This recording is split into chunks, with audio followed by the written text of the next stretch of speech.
अस्सलाम वालेकुम नाज़रीन, माया सनागुल तारी सिरियाहो न्यू मैरान न्यूज़ रुक कयूं था ख़बरन ॾांहुं। ख़बर शामिल कई पिया मलकोट मां ब्यूरो चीफ मोहम्मद सुमार कादरी बजीर जी राबता कमेटी जिलानी जमात सिंध जे मरकज़ी ऑफिस उमरकोट ते मंथली मीटिंग थी गुज़री, जंहिंजी शुरूआत तिलावत कलाम मजीद सां थी।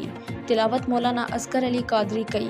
मीटिंग खे ख़िताब कंदे राबता कमेटी जिलानी जमात सिंध जे सदर मोहम्मद सुमार कादरी बजीर चयो त जमायतूं इतिहाद इतफ़ाक़ सां हलंदियूं आहिनि। असां जिलानी जमात खे बि पाण में भाइर थी हिक ॿिए जे ॾुख सुख गॾु थी हलणो पवंदो। मुर्शिदनि करीमनि जे हुक्म खे लबैक चवणो पवंदो, तॾहिं असांखे कामयाबी नसीब थींदी।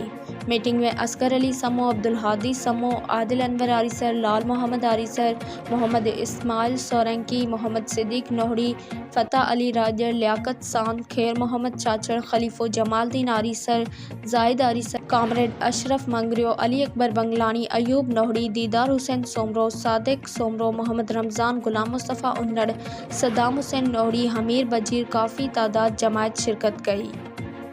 वधीक ख़बरूं ॾिसण लाइ ॾिसंदा रहो न्यू मैरान न्यूज़।